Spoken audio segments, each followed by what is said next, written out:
Good afternoon, everyone.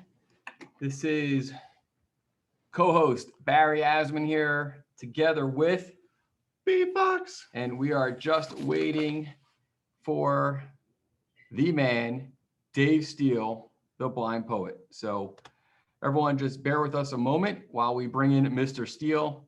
And here he comes. There he is.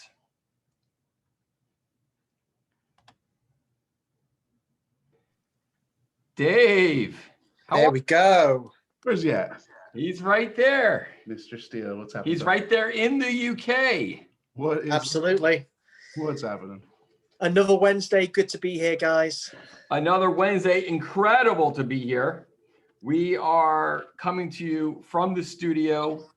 We've got some guests with us here this afternoon who are coming to us live from other areas of the office. And I'm pretty sure I saw Sedona Dave. Sedona Dave is there. What's up? Sedona Dave is there. And how are things doing on your side across the pond? Yeah, good. I was just checking out the numbers then that we've got, seeing who we've got on the call and some very familiar faces and some new ones as well. So it's great that every week people are still coming back to spend an hour with us and chat about all things kind of low vision. Absolutely. I'm going to ask my colleague Steven to send us a quick message through the chat to make sure everything is coming through as we like it. But from what I understand, it sounds like we are good. Yeah, absolutely. Fantastic. We have an incredible setup. I wish you were here to see what's taking place here in the studio. It's incredible. We've got a lot of equipment. We have a lot of talented individuals here, and there's been a lot of filming going on in the last 24 hours. I've heard on the grapevine that is the case, and very, very exciting. It is. It is very exciting. It is very exciting. And again, we wish you were here. But I am certain that hopefully in the next, maybe the next couple months, you think it'll be good. Fingers crossed. Yeah, there's some stuff going on at the moment. I hear the UK and the States are kind of trialing these kind of health passports where someone takes a test just before flying. They get the results through pretty quick and everyone's clear and we're all good. So that seems to be, I think, the way that they're going to do it. So I'm ready to go. The bags are packed. The bags are packed and we're ready to go. My fingers are crossed, brother. It's funny actually, because we've been talking about it over the last few weeks. It's next Tuesday will be a year to the day since I flew out last year for the start of the East Coast book tour. Wow, and I know. So lots of memories next week are going to be popping up, which is going to be really cool to see, and quite sad at the same time for various reasons. But it's going to be really nice. Yeah, it's. I'm just renaming Dave here. I'm renamed into Sedona Dave versus B Fox. So. Oh, is he on B's link? Is he? Yes. Are you handing out the link to unauthorized users? That's so funny. Yeah, I just forwarded my email to these guys. They need to register themselves. That's right. Oh, I didn't realize it's a specific link. Yep. Absolutely. Oh, yeah. I'm sitting right here. Okay. Yeah. Cool. We've got another one coming in right now. So we're going to. I believe that is Orly. We're going to rename Orly as well. Dave Steele, you have so many fans, and I got to tell you something. We are waiting for you every single day. These folks want to hear your poems, but we have an office full of folks out here. The Working Well Blind crew. Mm-hmm. Yeah, I can't wait to see you guys and everyone that's there and all the team that's coming together. We've got some great people there. That just seems to be adding more and more as the weeks go by. Yes. And I want to give a special shout out. I don't see him here on the live stream just yet. I want to give a special shout out to Charlie Collins. What's up, Charlie? The Charlie Collins. The Charlie Collins, the one and only Charlie Collins, is here, is present in Timonium, Maryland with us. So, yeah, awesome. Incredible stuff. So, before we get into things here, before we hear those incredible words from Dave, I want to just say a couple things, the usual housekeeping. Again, it's great to see everyone here. I want to thank everyone who reached out to myself or to B or to Dave to be able to join this hour of TM Poetry. The community is growing leaps and bounds every single week, and we appreciate your continued support. And it's great to see so many new faces here. So I want to continue and just say thank you from the bottom of my heart, from you, on behalf of you, Dave, and B as well. And we're really enjoying this, and we're just honored to be here together with you.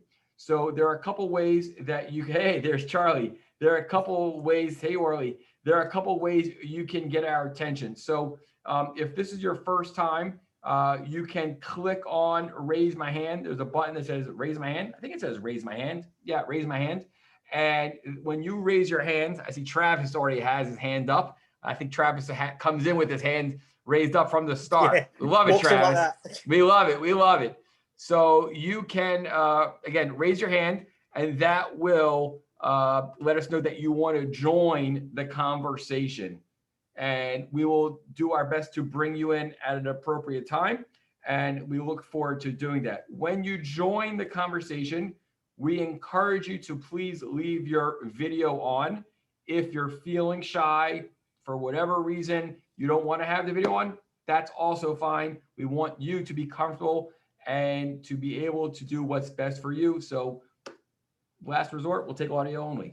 And of course, you can always put information through the chat and send it also through the Q&A. So I am constantly monitoring. If you see me looking over here, I am paying attention, but I'm also trying to pay attention to you and make sure that we are providing and communicating with everyone. So Dave, take it away. Okay, so I always like to open up with a new poem for those people that are kind of new to the call. And this week, I want to do things slightly different. This poem that I wrote a few days ago is going to really kind of allude to and talk about the topic that I really want to get into tonight and discuss. So I know you guys, Barry and Ben, you always like to kind of take notes and put some things out of the poem. Pens and paper right here, ready to go. Absolutely. So everyone out there listening, I'm sure you guys are going to be able to relate to this, and then we'll get into this topic a lot further. And it goes like this. Step inside my shoes, peruse the views of how I see. There's many different shades of how my vision affects me. It's not all black and white, and it's not seeing well or not. It's impossible to tell just how little left I've got. Invisible disability. I constantly adjust. These eyes of mine can let me down, but in my cane I trust. But when I'm out, a stranger's doubt is far too commonplace. They think they know the blindness from the look upon my face. These misconceptions make me feel like I should stay home more. They keep so many people just like me behind our doors. For I can read a text, but still I need to use my cane. There's different shades of blindness that we simply must explain. But there will come a time that for awareness there's no need, when those with disabilities have equal chance to succeed. So if this blind poet's message you can feel in here, relate, it's time to tell the world it's important. Let's not wait. Wow. That was, you know, every piece of poetry that comes out, every word that flows from your mouth, there's so much meaning. There's so much, I don't want to, is it the word honesty? Is that a good word? There's so much feeling, emotions, and, you know, there's, I just want to make sure I heard this correctly. Equal chance to succeed. Is that absolutely is that equal chance? That to me, I mean, there's a lot of things that stood out here: filling shoes, constantly adjusting, being able to read a text but still use your mobility cane. But I think here, the big words for me, those big 4 words: equal chance to succeed. Powerful. Very, very powerful. Insightful. Yeah, I hear that. I hear that from your heart, brother. Yeah.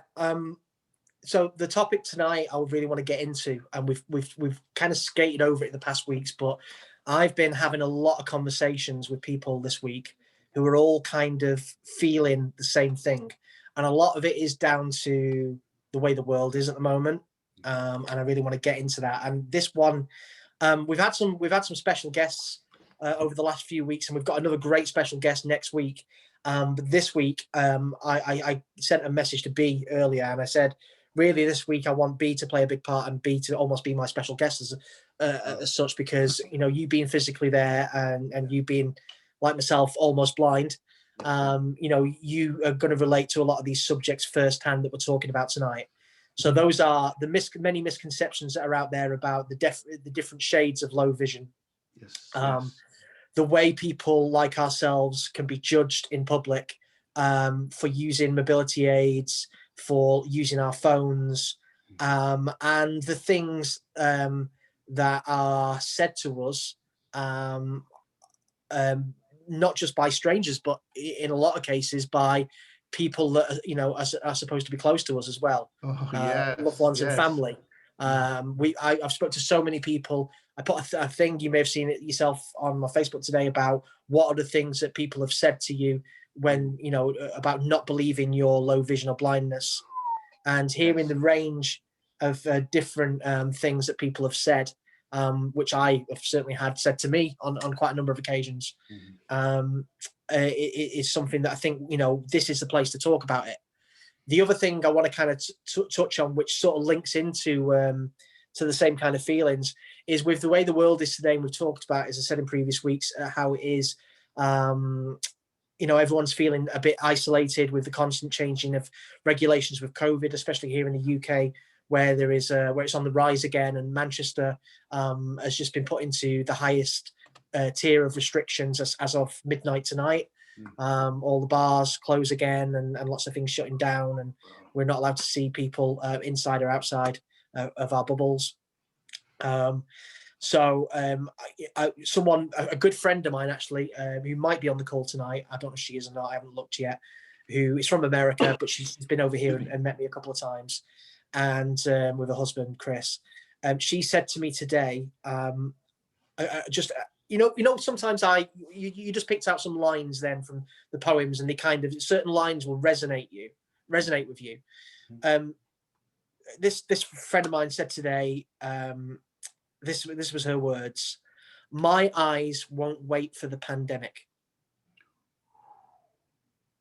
Yeah. My eyes won't wait for the pandemic. And what she means by that, if I need to just explain it slightly more, is many of us who have conditions like RP are slowly going blind, or losing our sight over a period of time. We have dips, and every now and again it goes slowly, and then all of a sudden it takes a big dip. But for those of us that are kind of at the end, similar to myself, where it's kind of, you're almost at the end of being able to see faces clearly and everything else, that final stage, when the world is on pause due to the pandemic and you're not able to travel, see friends, be with family, be with loved ones, experience things that you would normally do in your day-to-day lives, and you miss all these things that the average person takes for granted, but people with disabilities cherish more. The added effects of a pandemic and what's going on with the world at the moment can really have a really dramatic effect on people. And I've certainly been feeling that way recently. And I know many others that I've been speaking to have been feeling that as well. And those words, when she said to me, "My eyes won't wait for the pandemic," is something that I've been thinking a lot about recently. I want to make the most of every day of the sight that I have left. This is not to say that my life is anywhere near over when my sight is gone. It's just different. You still do amazing things. I speak to people who have had no vision from birth and who have lost sight many years ago in an instant, who live amazing full lives, and that's not taking it away from that one little bit. But what I'm saying is, as far as visual memories and things like that, when your life is on pause due to a pandemic, that is something a lot of us are kind of feeling at the moment. And I think, Ben, can you kind of relate to that? Yeah, I will. And I'll thank y'all to understand it here too, as I do, because I love you so much, Dave. And this is in a way, a surreal experience for me, because I'm hearing you, live. I've met you in person. I've got your signed books. you know, for heaven's sakes, my man Barry even had these bath mats printed up with your name on them, and he gave one to the Working Well Blind House. I'm just telling you. I heard they needed a bath mat. I was like, you need a bath mat? As I I'm think hearing I you can say help you these- out there. And Barry's the man. This man, he merchandising worldwide. Absolutely. I'll tell you though, you're hitting it so nail on the head. And just for everybody listening to us that might not know, the way we first ever, you know, interacted is I reached out to you as you being the blind poet who is going blind with the same eye condition as I've got. RP Alliance. Yes, shout out to all of our friends and family in the blindness community. I reached Nice out to thumbs you. up, Dave. I reached out to you and I said, your poetry touches my heart. And I asked you a couple things, but specifically, would you one day write a poem for the Almost Blind webpage? And only did I know, I mean, little did I know, if only I could have known, little did I know we'd be hanging out. Thank you. Thank you for all you do. I'd love to answer that question. And I want to tell you what happened inside of me. And I don't know if you saw me squirm as I tried to, I don't know. I think we need a box of tissues here. For some reason, tried to hold back the tide of emotion that welled up in me, and my body just felt weird about it to hold it back. So here it goes. Here it goes, brother. This is the place for it, mate. Yeah. And it happened for two reasons, though. Like, number one, of course, I go, whoa, I feel you, brother, like big time. Like, I hear what you're saying, and personally. And then secondly, that you and I together have discussed different people's, not names even, but just different people's stories that have sent us messages, just wow, you know, and where they're at in their world. And specifically you sharing stories about things that have happened in your life, beautiful stories of people's lives have been touched by your poetry, and my life is one of those lives.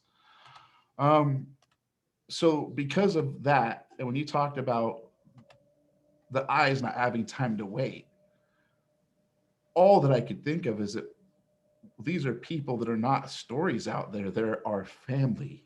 There are community. There are friends. And so here's some waterworks, y'all. I love you guys. So proud to be part of this team. It's an incredible team. But I still want to answer that. I still want to answer that. And here we go. Okay. So I have RP. But when I found out I have RP, it's because at 18, when I thought I was going to be doing all sorts of things using my eyes and traveling around the world and using my eyes and looking through cameras with my eyes and doing graphic design and video editing with my eyes, they said I had detached retinas in both eyes, went blind in one eye, saved the right eye's retina. And they said, you've got these really thin retinas because of an eye condition. We're not quite ready to diagnose yet, but keep coming back. And I never went back. And I did a couple of times for a couple of surgeries I had to have. But I got my eye contacts in other countries, so they wouldn't take my driver's license. I apologize to everybody that I put in danger on the road. Spoiler alert, nobody ever got injured. Moving on. I don't drive anymore. I haven't for years. But what happened to me, though, is it wasn't COVID that was like looming over me, but I felt like there was all these things. And when I'm not going to be able to see anymore, that my life would be done. I really believe that, Dave. I really, truly believe that. And instead of ever thinking about picking up even a simple book or even typing in a YouTube search about blindness, I had a grandfather that I watched go solely blind. And he was legally blind when I was born. You know what I mean? It's like, it was nutty. This guy was doing all these things, and I didn't understand that he was blind because I never knew that legal blindness was actually blind. I just figured blindness meant, and I'm getting to my point of answering question directly, like, what does that mean to me? The different shades of blindness, and that it might be different from day to day. And I especially love, Dave, and I just want to just touch base on this, what you said about our families who are loved ones. And it's not that I expect anybody to know about what's happened with my eyes, but I don't want to tell anybody I love bad news. And I'd love to call you and tell you my eyes are getting better. You know what I'm saying? And I don't want to call you, Dave, I love you. I don't want to call you and tell you my eyes are getting worse. I will call you, and I do tell you because you're the guy that I call to tell that type of stuff, and I love you from the heart for that. You need to tell me more. Brother, I will actually. And I got to tell you. You do. You need to tell me more. Because look, you got me all, you didn't get me all blubbering, but I'm blubbering here because it's so raw to me, because it's real. And but don't forget what you're feeling and what you're doing right now. It's a sign of strength. It's not a sign of weakness. It's a sign of strength. Being able to talk about it. I put a thing out, and this was the thing that sparked the whole thing for me thinking about this. Was I put a post out, a little short post saying that being able to talk about your weaknesses and your fears, your deepest weaknesses and fears, encourages other people to do so, and that is the catalyst to healing. Right. And that is why I write, and that is why you opening up more and more as the weeks go on is so important. And you know, you can do it, and it's a sign of being brave. Sign of strength. I'll tell you one thing. We've got a lot of brave souls here in this office. Yeah, and a lot of brave souls I know that. out there today on this call. So I want to congratulate everyone for being so brave. You know, Barry, we've got a powerful team. And Dave, you're the greatest connector of this team. Truly are. Well, he's part of the team. He's just on the other side of the pond today. Yeah, I do what I can from here. So there isn't a moment that when any one of us here in the office goes by through office to office, through the halls here, your photos are there. So I know. You are always with us. Oh, look at that photo up there. But yeah, did somebody show a photo? There's a picture of Lanny. Many people are, you know, I'm sure out there are relating to what we're talking about right now. And those feelings that you're talking about, Ben, you know, will only encourage other people to talk more. And you know, a great place to start is to talk to each other. And you know, and something like RP is just so difficult to understand. It's difficult for us to understand because so many different things affect our sight and the way we see. You know, 1 minute I can see something that's far away, and next minute I'm looking. You know, like for example, yesterday we took the kids out after school. They were supposed to be going kickboxing last night, Austin and Louis, but due to the way things are here, and someone had tested positive, it had been in the hall where they do kickboxing. They had to do a deep clean on the hall and close it down and stop. That's Christopher, my guide dog's here. Come here, Chris. And we have Regan. I want to say hello to Regan. Guide dog Regan is in the house. Can we see Chris over there in a second? There he is. And my light's gone out. Just let me sort my light out a second. I don't know why it does that. Hey, Regan's in the house. That's right. Hi. Hey, Regan. There. I wonder if Christopher and Regan can connect up. They would be the best of friends. That would be a nice long distance relationship. Christopher and Regan. Hang on a second. What's going on with my light? Dave E, I hope you don't mind that we've tagged you as Sedona Dave for this call, because I want to be able to make sure we know which Dave we're communicating with. Absolutely. That's so awesome. Thank you all about it. Yeah, so I was just saying we went out playing football last night, and you know, so I'm playing football with the kids, and it's quite, you know, it's not bright, it's kind of dull, cloudy, so which is perfect weather for me at the moment because I can't deal with any sort of light. And you know, 1 minute I'm like, you've got a football, soccer as you call it in the States, goal, and I'm doing a thing with the kids where we're so many yards out and I'm hitting the ball, and we're trying to hit the crossbar, the bar that goes along the top of the goal.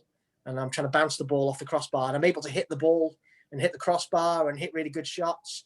But then the ball comes back to me, and I'm having to get my sons to describe where the ball is right next to me because I can't see it. But for anyone kind of looking at that, you know, would go, this guy's not blind. He's hitting a crossbar from like 20 yards out, 20, 30 yards out. How can he be blind? He surely can't have a cane or a guide dog. He's able to do that.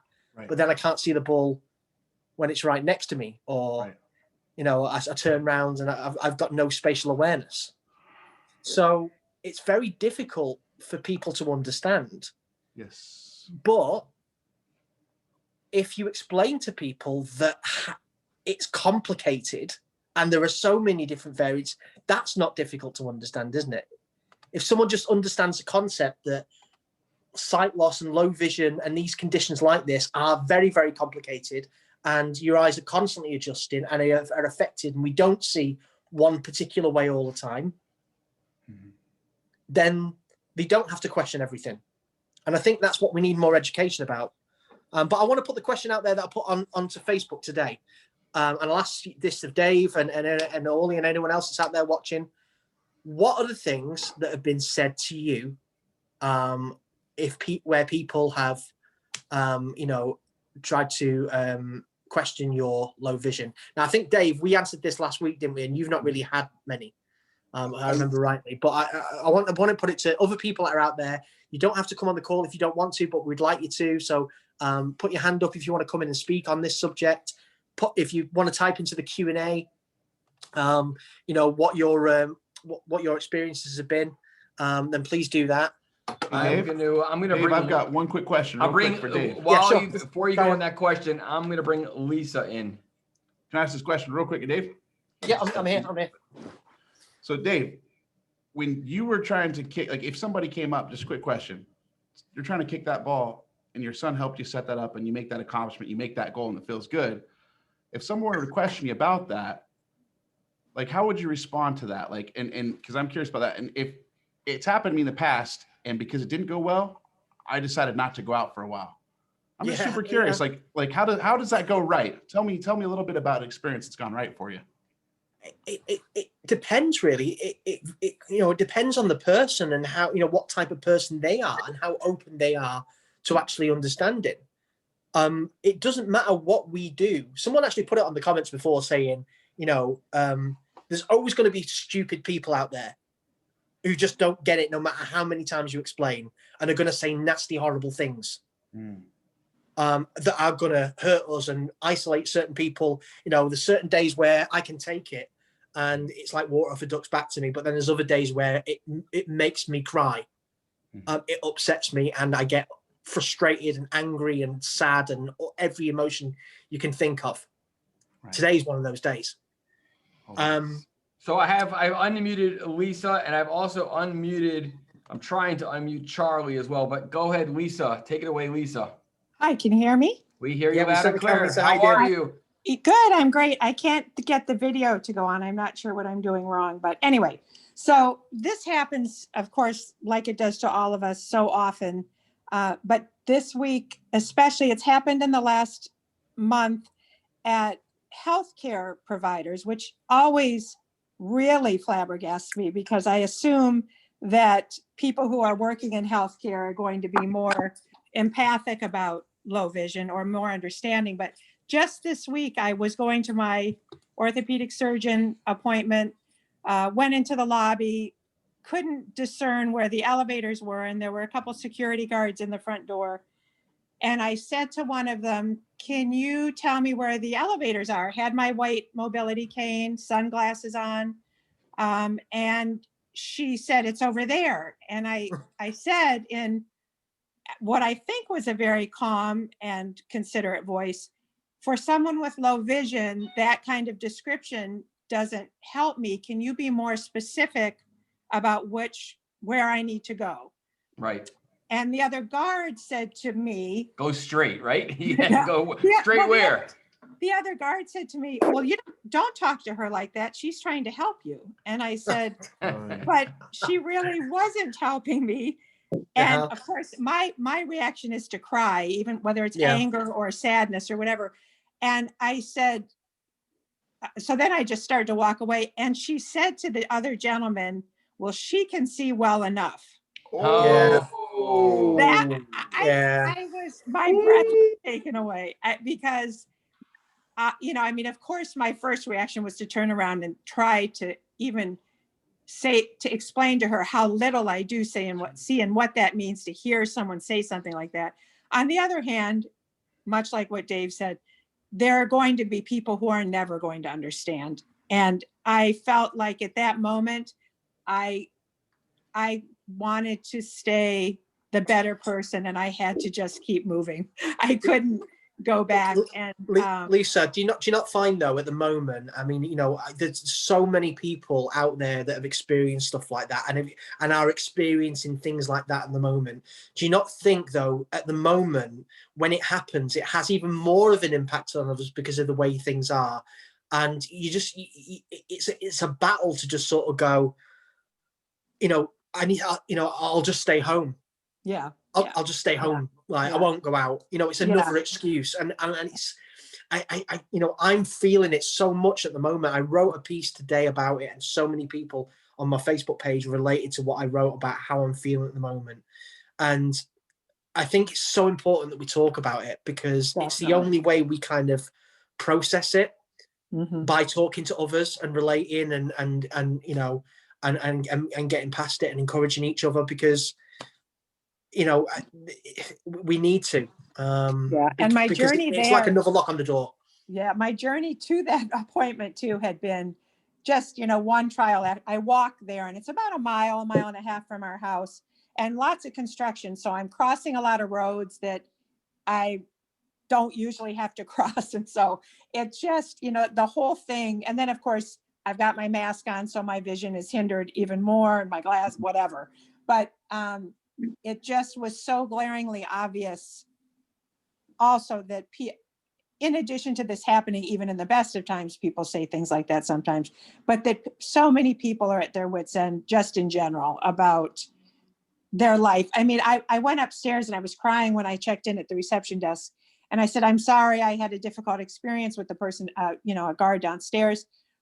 And she said, well, some of these people who are now guards are actually people who've been displaced, and we're just trying to get them some hours, so there's always a lot to this story.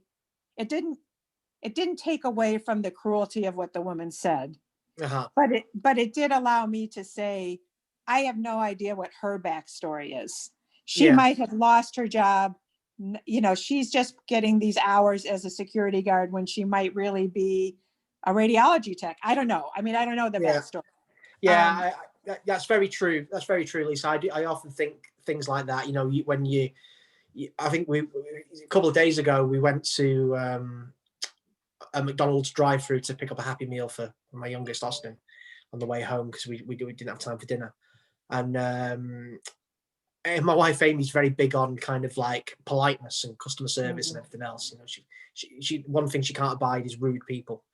And we went into the drive-through, and the person on the taking the order over the microphone, the drive-through, was quite curt and quite rude and short.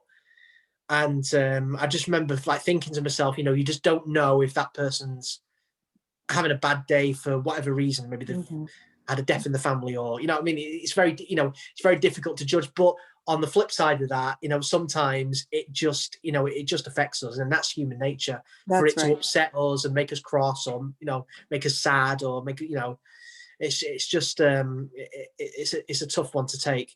With regards to the other question that I was kind of talking about, Lisa, tonight, and I wonder if you'd be kind enough to answer this from your perspective. Have you had experiences where people that friends, family, have kind of made those presumptions as well about your low vision?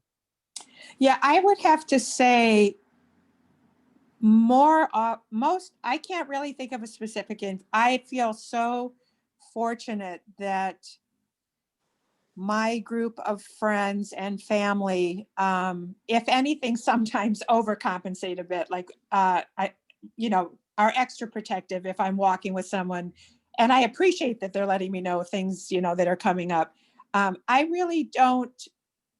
have not really encountered in what I would consider people that are important to me and in my close group of friends, saying or doing things like that.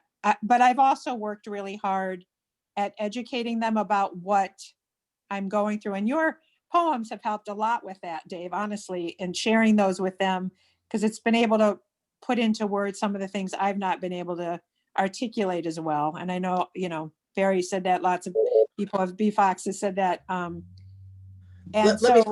Let me tell you something. Sorry, Lisa. Let me tell you something. Obviously I speak to a lot of people all over the world. I want to give you one of many examples that I've had, which is sort of brings up the sort of things some people go through. I remember speaking to a lady, not mentioning any names whatsoever, not on the call, so I can talk, but I'm not going to mention any names. A couple of years ago now, who had messaged me talking about mobility canes and talking about going through that whole acceptance of using it in public. That we all kind of go through, getting comfy with our canes and everything else. And she was saying to me, she was in, I would say she was in her 60s, mid to late 60s, this lady. And she was saying that she'd been so reliant on her husband for getting around, but it was really having an effect on her mental health. And she'd taken mobility training years back, but then just like not used a cane. And she got to a stage where she wanted to apply for more training and start using a cane again. And her husband was, because he felt almost threatened Because she was more independent. Yeah. by the independence of the cane. Yes. Yeah. That when she was trying to use it in his presence, he was kicking the cane away. Oh my gosh. Yeah. Yeah. And I've not experienced that. Yeah. That's just one example of things that people go through. And there's a lot, there's a lot of times where it is people that are really close to us, where this stuff's happening, and that is just, the ones that hurt the most. Wow. Yeah. Lisa, Fortunately, yeah. Lisa, it's so good to hear from you. We have a long line up here, so Okay. I gotta Thank you. keep it moving, but always good to hear your voice. Can I just do one thing before we move on to the next person Of course. quickly? I just want to read a poem. I know Lisa's still listening. She's still here. I didn't send her anywhere. Yeah. Okay. I just want to read this poem to. I always like reading to the first kind of caller. So I see if you guys can kind of relate to this. So much I want to tell you, so much you still don't know. The hidden signs of eyes decline as fate as vision go. Frustrated by the things that others take within their stride, this door's a little harder to open and step outside. I feel a little lost at times, my purpose in a haze. I'm tired of the adjusting to the end of seeing days, but all of this is muffled by the voice that says don't quit. Inspired by our children's eyes, the fire in me's lit. And though all this is draining, my remaining vision strong. I'm reaching for my dreams, it seems my victory won't be long. So if you see me stumble, I won't tumble to that place. For no matter what tomorrow brings, I'm capable to face. Excellent. Thank you, Dave. Wow. You're welcome, Lisa. Thank you, Lisa. I'm sending you back. All right. Bye. Thank you. Take care. Hope you're feeling good. Yes, I am. Thanks. Good. Thank you. Excellent. So while I bring Charlie, your mic is open, Charlie. Okay, you can hear me? We can hear you. We just can't see you. Well, I don't know how to help you there. Hey, Charlie, how you doing? I'm doing well. This is great. And thank you so much for both poems. And a quick little story. I have 4 sisters and I have a brother, and 4 out of 6 of us all diagnosed with juvenile macular Stargardt.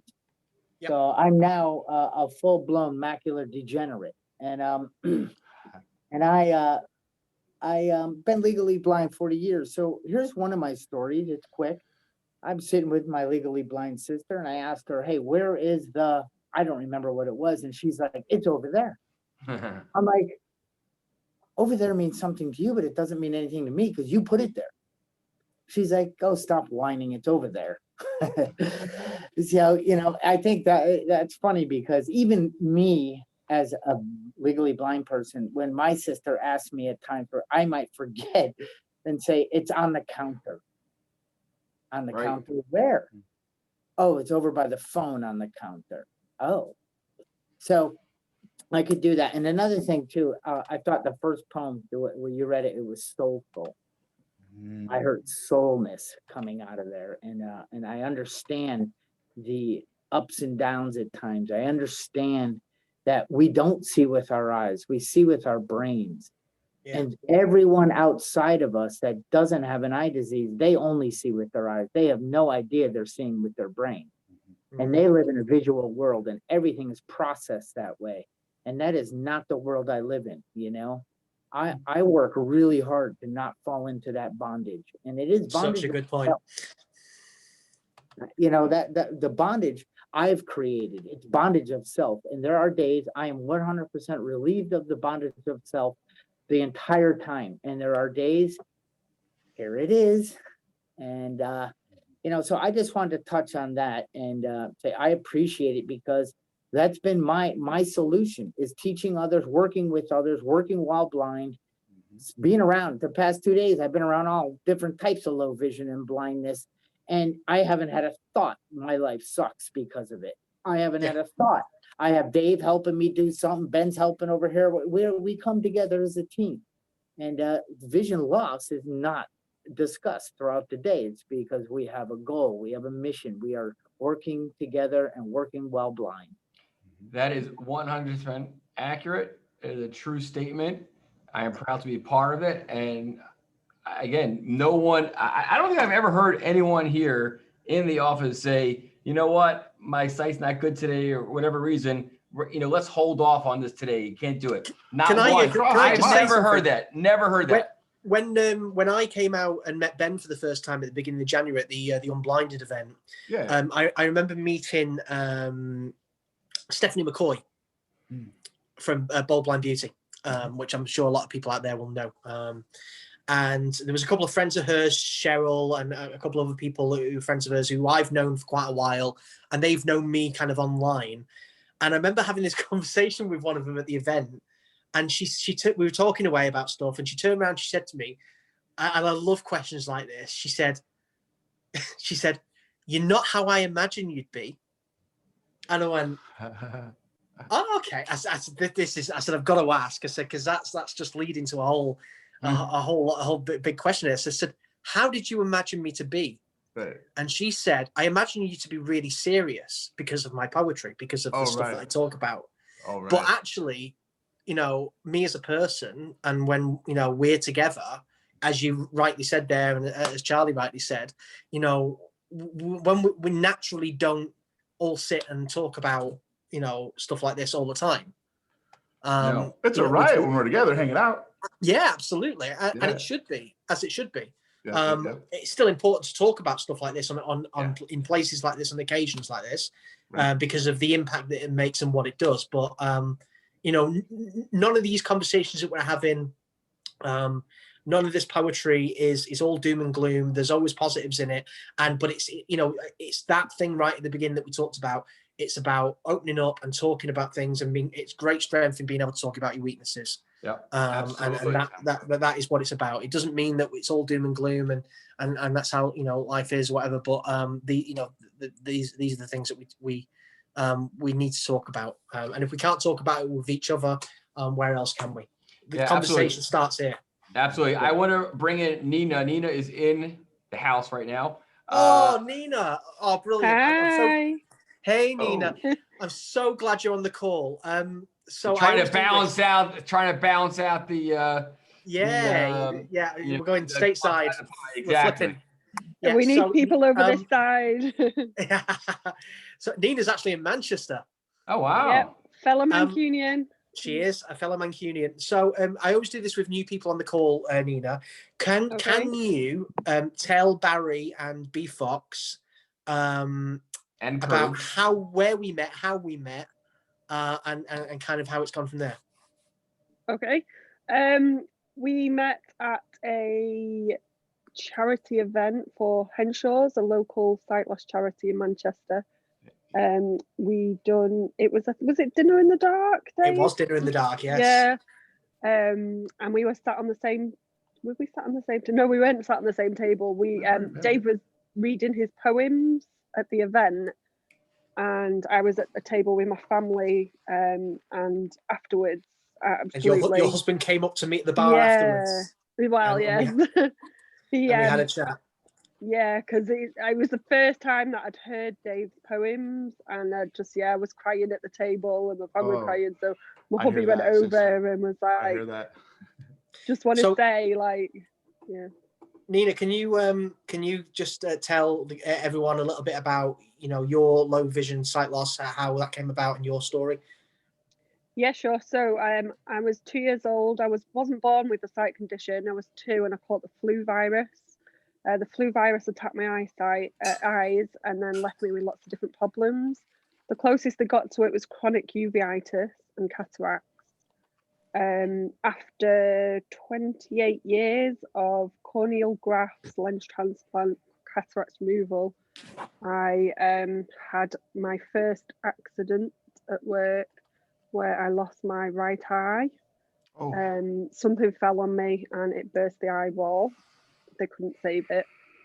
And then 12 years later, I had an accident at home where I bent over, and I think it was down to really the lack of, the depth perception with having the artificial right eye, plus rushing, not paying attention. And I bent down to get something out of my bag and basically headbutted the corner of a TV, and then that burst a hole in the left eye, and 95% of the retina came out of it. So I don't have any vision now at all. I have a little tiny bit of light perception in the left eye, so I can kind of tell if the lights are on and I'm outside, but that's it. So after a lifetime of ups and downs with my sight, having corneal grafts, when your cornea doesn't work, it leaves you with very foggy and hazy vision. I was very short-sighted as well, used magnification all of my life. So yeah, having ups and downs with the surgeries. I think I had about 6 in total. And then when I had surgery in my right eye, when I was 26, it was a successful surgery after a trial in London, and I could read a newspaper for the first time without a magnifier. Wow.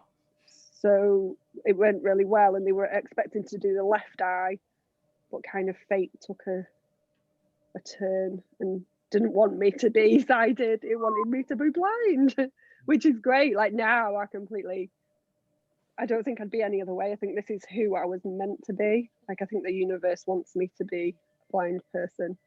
But that's a process though, isn't it, as well, coming to kind of terms with that. Definitely, yeah. We take steps forward and we take steps backwards and yeah, I still have bad days and go, absolutely. Oh my God, I can't believe I'm in this situation. But then I have good days. Today's a good day. So but yeah. you've kind of taken a step into our world with regards to trying to support people and help people out there yourself, haven't you? You started your own support group, which I was there for the first meeting of. Congratulations! Yeah, Thank absolutely. You. That's cool. And you're doing lots of things. Can you kind of tell everyone out there what you've been doing to get yourself out there? So most of my life, I sometimes I feel it's upsetting to say sometimes, but I think it's all down to acceptance as well of your disability. Up until probably losing my sight altogether, I didn't 100% accept the fact that I was visually impaired or that I had a sight problem or that I was classed as disabled. I didn't want to accept it. I wanted to be just like everybody else and do everything everyone else did. So I really fought against it. And because of that, I didn't really get involved in the visually impaired community, in the sight loss community. Which I really truly regret now because it's such a great community and there's so much support, and I only wish that I'd have done it sooner so that I would have had that support when I was at university, when I was setting up my own business, and I've done it all myself, and I just wish that I'd have done that sooner. So once I lost my sight, I wanted to be a part of it. I wanted to learn from others, and I think as well hearing Dave's poems really helped that because it kind of makes you feel like you're not alone and you're not the only one going through everything. So that's when I decided to get more involved in the sight loss community. I volunteer for Henshaws, which is the charity I mentioned. Yeah, well, everyone knows Henshaws. Mark was on here last week. Mark Belcher as my special guest, and we talk about him all the time. In fact, for everyone that's out there who was on the call last week, we dropped the video, which I know you listened to, Nina, of my Insights video from the Insights series. But for those of you who, if you haven't done so yet, get onto the Henshaws YouTube page, and on that you will see Nina's video because Nina did an insights video as well, which is amazing. Yeah. Telling Nina's story. So, I'll Nina, check that out. you touched on something that I encountered through email with someone I was interacting with, and I, thought it would be a good opportunity to collaborate with an individual who's living with sight loss. I didn't know much about their sight loss, and this person, I was communicating with this individual's wife, and they said it was fascinating because I've never experienced this before, but they said that their husband would not want to collaborate with us because he would not want to put or jeopardize his work, his career, if he were to share that he is living with sight loss. And, you mentioned, as far as that you wish that you would have gotten involved earlier on. And when I physically, saw this on Friday, I was a little taken aback. I was like, and of course I respect that decision, but I think at the end of the day, this person is, is it fair to say that this person's hurting themselves by not, living and being able to express how, what they're going through? Barry, do you remember the poem that the poem I read a few weeks ago called "It's Not Too Soon"? Yes. Right. Yeah. Right. Absolutely. Exactly. It's not too soon. I definitely do think that it's it is speaking from experience, and it is only my experience. So I can't put words into people's mouths, but speaking from my experience, I do wish that I'd have got involved and I seeked help sooner for sure. It is a lonely existence. Because like Dave said in the questions for today, how do people speak to you? What do they say? Do they ask questions? And I've had that all of my life on varied levels because I have had low vision. But instead of saying, if someone said to me, why are you holding that book so close? Or God, are you blind? Or some, like comments they make, instead of me going, well, yes, actually, I'm low vision.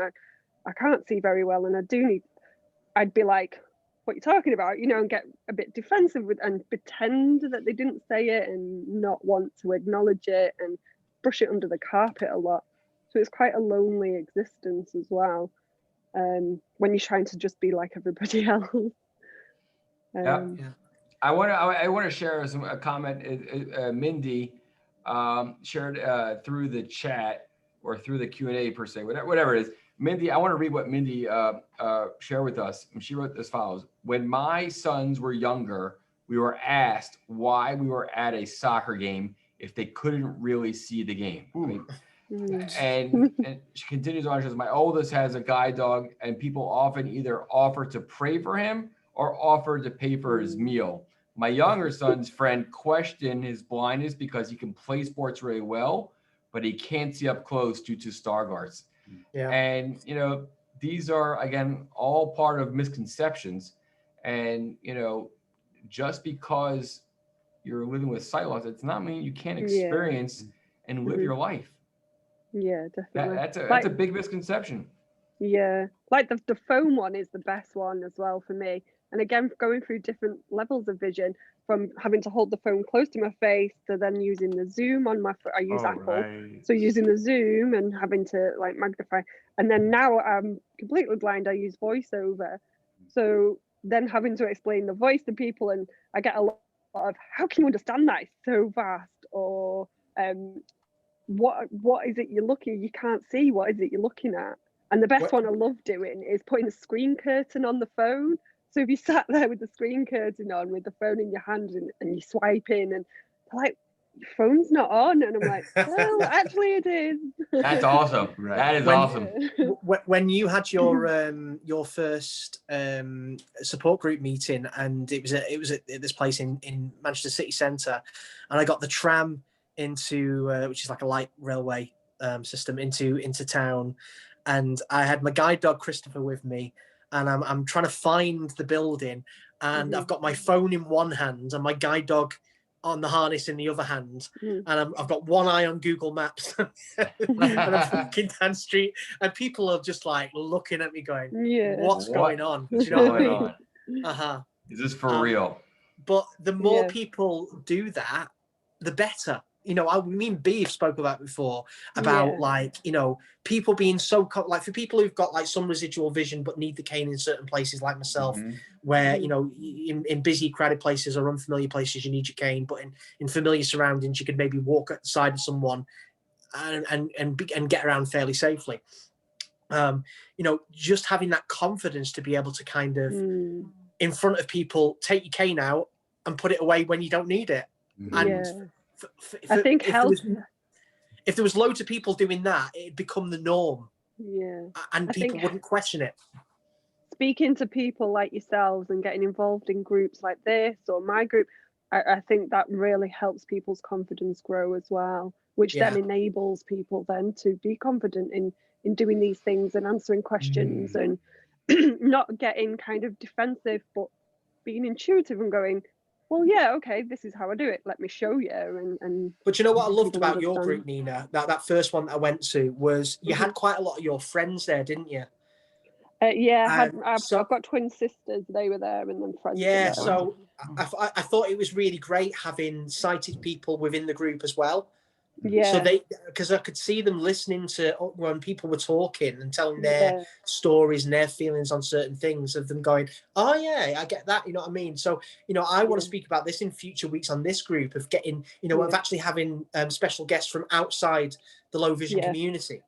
Yeah, because I think that's so important as well. That's kind of my mission in a way. I told Dave I'm maybe looking at writing a book. I'm not 100% decided yet, but I want to create awareness and education for the sighted world as much as I really love, and it helps me so much being involved in the sight loss world. I want the sighted world to take notice and to listen to how we achieve things, how we do things, how we cope with things. They need to learn as much as we do, if not more. I know we're kind of pushed for time, Nina, so before we kind of let you go, thank you so much for joining us, Nina. So, thank you so Nina, much. I'd like to read you a poem if that's okay as well. Yeah, sure. I want to get in as many as I can tonight because I've got a few kind of lined up. This one kind of tells my story to a little bit and brings it on to sort of these days. And I'm sure, Ben, you're going to really relate to these words, and I know Nina will as well. I've never read this one online, so here we go. I remember how I felt on the day that I was told my driving days were over. The doctor's diagnosis felt so cold. Support was somewhere out there, but I slipped right through the net. A system full of forms to fill plunged my family into debt. We spent 9 months in limbo. I battled with my own depressions, my only outlet poetry to tell my blind confessions. But as the words poured out my heart, I felt a change in me, supporting others around the world, losing visual clarity. With every word that I wrote down, I built myself back up. No matter how much sight I lose, I'm never giving up. Just hearing the response from the blind community taught me that I'd be okay, despite all I can't see. It's been 6 years since I was told that I was going blind. And the more and more my tunnel shrinks, by this won't be confined. So every day I try to raise awareness with these words, so those who are going blind have their voices heard. Correct the misconceptions so no longer feel a fraud. Spend less time isolated, instead making memories to be stored. I'll tell this tale whilst my eyes fail and faces disappear. May soon be done with sight, but in my mind, my vision's clear. Oh, that's wonderful. Thank you. You're welcome. Thank you, Nina. I'm going to send you back to I'm going to send you back out to a attendee. Be well. Nice to meet you, Nina. Nice to meet you. I look forward to having you on. Bye-bye. In the future. B, can you give your thoughts there and just talk about Nina's story in the poem? Ooh. Yeah. You know, the first thing I want to say is, like, with Nina, I wear these big sunglasses all the time.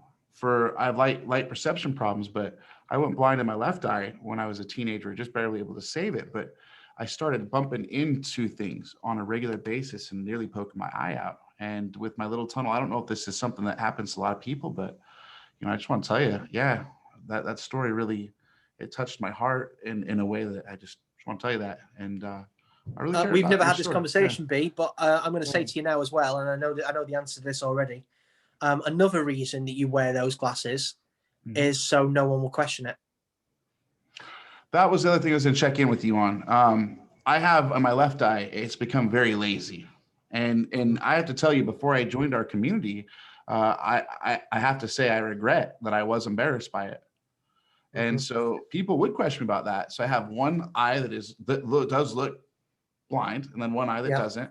And so people would never knew that, by the way. Yeah, you want to look right now? Yeah, I'm getting that now. Amy said to me a few weeks ago that she's starting to notice that, like, my eyes started to not respond to certain movements and stuff like that. And it's, that stage. So go ahead, you finish up. I want to bring on Orly because Orly has raised her hand. I want to bring on because we are running quickly out of time here. So finish up what you want to share. I was going to say a quick check-in on about the confidence that you said to put away the cane. Or like identify that you can see. Speaking of Orly, we went out shopping recently to the Whole Foods. Shout out to Whole Foods and our personal shopper, Dylan. What's up? And, Orly, she's fully blind with some light perception, and I have a tunnel.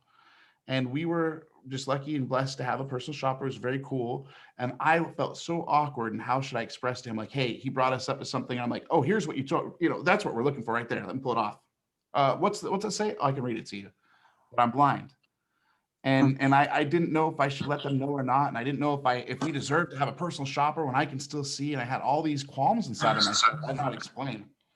But that's what I appreciate about our group here. That's what I appreciate about your poetry in particular. And that's why I appreciate mentors in our community.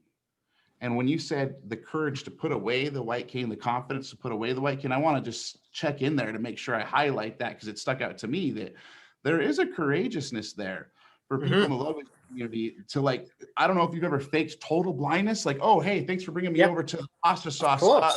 Which one do you want? I'm looking right at the marinara. I know it's there, but I don't want to say, by the way, I can read. 100%. Well said. Whoa. So I love that.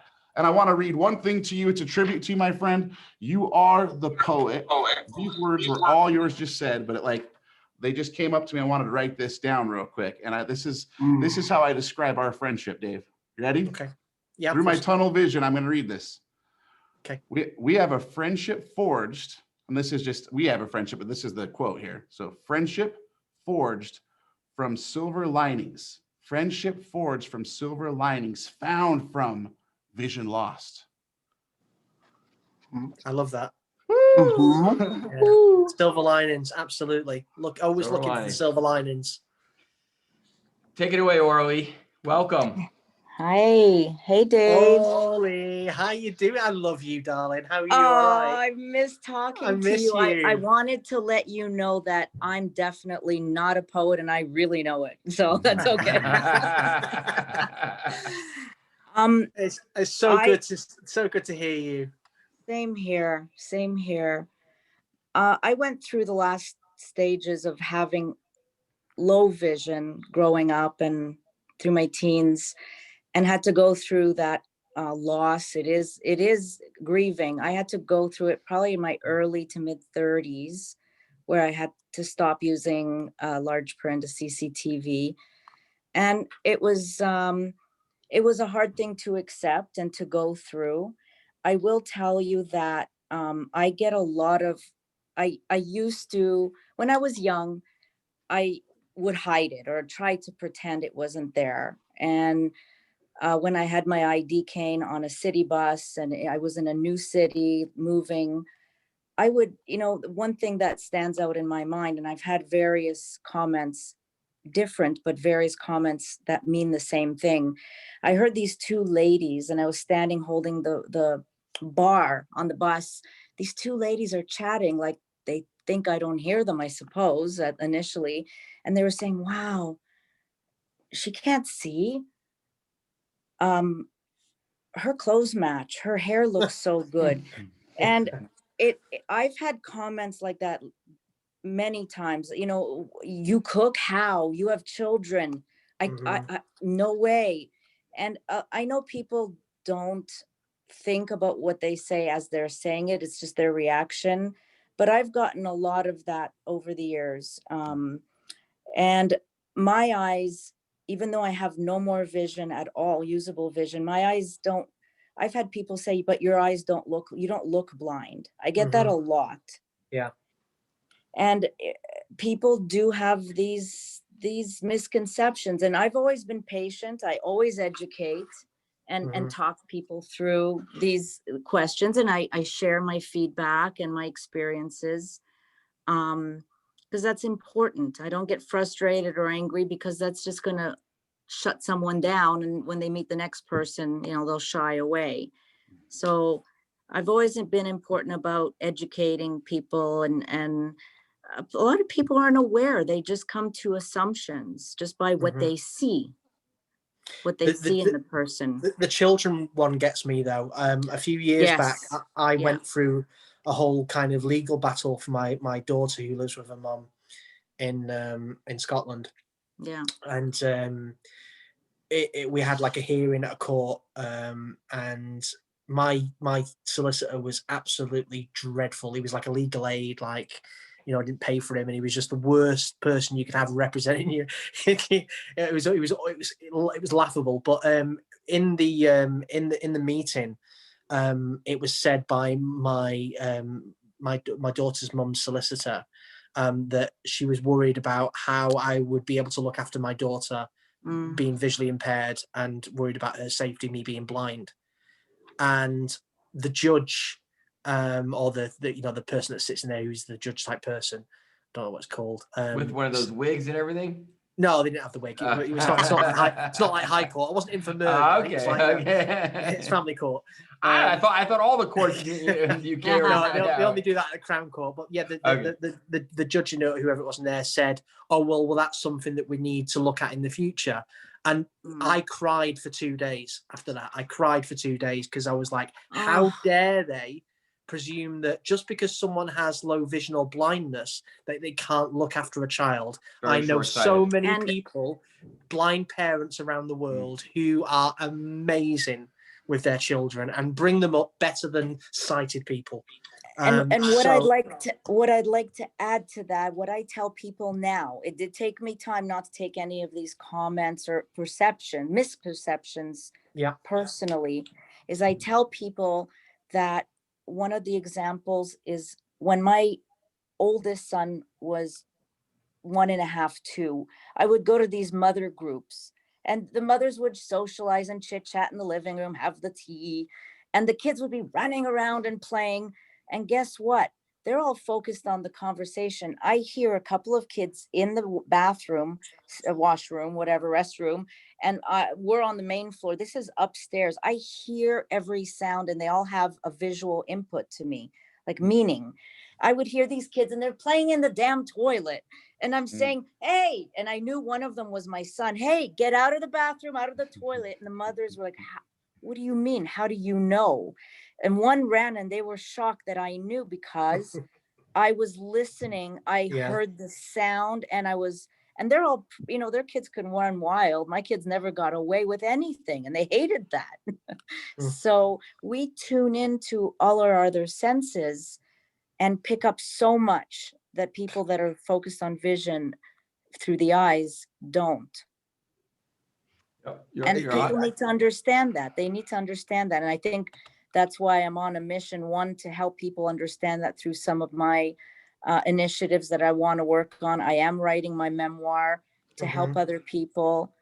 And one of your participants said, you know, she's interested in writing a memoir to share or give people the insight. And a lot of people ask me, why am I willing to share a lot of my history? And it's the only way we're going to get people to open up and see that they're not alone. You're 100% right, Orly. 100%. Orly, listen, I just want to say, I want you to come back on a future call. I know you kind of came on at the end, but we need to hear from you more. You're going to be hearing a lot more from Orly. Yeah, I'm here. I know you are. And I wish I was there too. Dave, when she was telling that story, about the boys playing in the toilet, I was a little nervous. She was talking about me Uh-oh, and Dave upstairs. I was like, oh no. I want to do. I want to say this now. In a couple of weeks, not next week because we've got something planned for next week already. I just But- before you say, I just want to jump in here. I'm sorry to cut you off there. No, it's fine. Mindy just came back wrote us, and I want to share this. And she wrote that my role as a sighted parent of 2 blind children is to educate the public due to all the misconceptions about blindness. And I want to, Mindy, I'm actually happy you wrote that. Yes. Because you must attend next week. Yes. That's all I'm saying. You must. Yeah, we've got a special guest next week, which we're not going to announce just now. We're going to save it surprise next week. But the week after, Ollie, if you're free, I would love to come on and kind of expand the conversation more and talk about, being a parent as a blind person or visually impaired person, because I think it's a subject we really need to sort of share about more. One of the things that really drives me to do everything I do is with my writing, as you know, and we've spoke about before, is to show my children, all the things that they can do and achieve despite any lack of sight in their eyes. So we are coming to, wow, I can't believe what time it is. It's unbelievable how just time flies. So before Dave closes things out, I just want to say for the folks that are in the US, IRA, the assistive technology IRA, they started a beta campaign, if you want to call it, together with Starbucks. It's an incredible relationship that was recently forged. And there are a number of cities/Starbucks stores in the US now, including here in the Baltimore area, that are participating in this pilot program. And I want to encourage everyone to go out to a Starbucks. If you have IRA, don't have IRA, try it out and utilize the IRA service at Starbucks. I also want no cost to you. Just got to as far as the IRA aspect, there's no cost. But, Oh yeah. Yes. You got to pay for your own coffee. But we are going to, this was actually discussed last night by my colleague Diane on the Sight Loss Support Group that we host. Diane, we are going to do a, it's going to be virtual to some extent, but we want to create where we all go out as a group, and we're going to put out the cities and the locations that are part of this pilot program. And we are going to, encourage everyone to go out, and we're going to give away, I don't know, maybe like 50 to 100 complimentary drinks at Starbucks when we participate in this virtual event. So I'm sorry, Dave, it's not happening in Manchester, but we can send you out. If it pilots well in these 8 cities, UK is going to be next. That's true. Yeah, absolutely. So this is going to be, and we got to be very clear. This is just, we love Starbucks, right? Oh, yes. Very love Starbucks. That's where Lanny D's Coffee Talk with Lanny D That's where it started. And Lanny D, my brother, dude, look at where we are today, man. And we're going to go back to Starbucks. We're going to have each of our podcasts knocking down microphones. That's a tunnel vision, brothers. I'm looking at you there, Dave, as I'm talking. My tunnel on you, but we'll go there. But here's the thing, though. Like, this is so cool because if you like Starbucks and if you're going blind, you can show up there and use IRA to explore the Starbucks. It'll be audio described to you. And this is a fan promotion. We're just fans. Just fans. There's no payment coming to us. I want to be very, very clear. We're super fans. The only thing that's coming to us, maybe a few extra Starbucks rewards. That's about cool. it. Starbucks, shout out, but check it out. Straight up, this is a test thing. And if this goes well in the next 8 cities for the next 3 months, we could use IRA for free in Starbucks worldwide. It's entirely possible. Can you imagine that, Dave? So you can just IRA, it's spelled AIRA.io.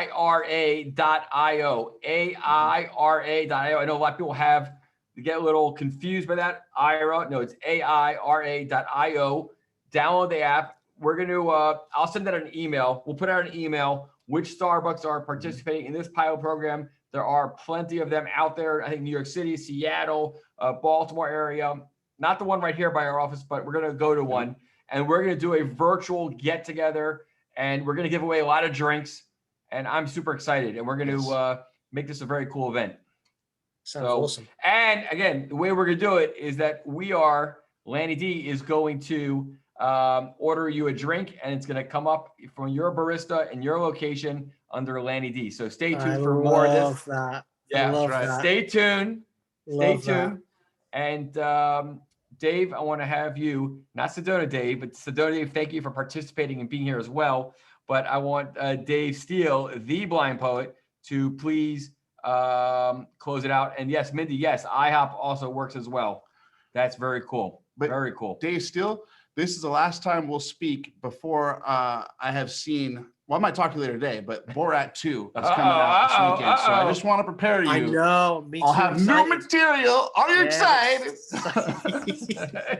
I'm excited. Yeah, I can't wait for it. I was watching the trailer earlier. I actually went and got my beard done the other day, and they were playing Borat because they were talking about it in the barbers, and then afterwards they put on Bruno. Oh, okay. I hope you got your Which haircut. is like really way past the mark. But yeah. Okay. Anyway, all right, Dave, listen, take it away. I want to thank everyone for joining us tonight. Absolutely. Incredible afternoon, evening. Hope everyone enjoyed, and we look forward to seeing everyone next week with a special guest. But before you sign off, it's all yours, Dave. Yeah, once again, a massive thank you. B, I want you to feel this one. I want you to understand where it comes from. Well, one last thing, a special thank you to Charlie for assisting. Yeah, absolutely. In the Thanks, here. Charlie, for coming on. Charlie, and everyone thank else, you. Nina and Orly, thank you so much. I'd relive the pains of yesterday a million times again to keep me on this journey living blind with poet's pen. The darkest days were all worthwhile, the years without a home. The moments I once cut my skin when all I was alone. But here I stand today, and though my armor's fairly scuffed, I know that I will be okay, for now today I'm loved. Although my sight is limited, my vision knows no bounds. My heart is pouring itself out through these poetic sounds. This life has shown me how to breathe whilst grieving for my sight. And though there's darkness in my eyes, I'm focused on the light. When I look back on battles lost, when I felt life was cursed, I see it gave me strength to face these things in which I'm versed. So as it dies, won't cut my ties. Instead, I'm chasing dreams. For tomorrow isn't scary, as yesterday it seemed. So if you are doubting whether you can cope with what's to come, just reminisce your yesterdays. Your heart is far from done. Spot on, spot on. I want to apologize to Travis. Sorry we didn't get to you. God willing, next week. Shout out to our West Coast crew. Thank you very much. We love you. And Allison's team Allison. Team Allison. We notice you. We see you there. So thank you, Dave. Have a wonderful evening. Thank you, Orly, Sedona Dave, Charlie, and Nina, and everyone else, Lisa, everyone who participated tonight. Look forward to next week, and tell a friend. Yeah, tell a friend. It's gonna be these hours go by so fast, and it's an incredible experience. I enjoy every minute. Thank you, everyone. Have a wonderful evening. Stay healthy, and we'll see you soon. Love Cheers. you guys. Cheers. Take care. Bye, everybody.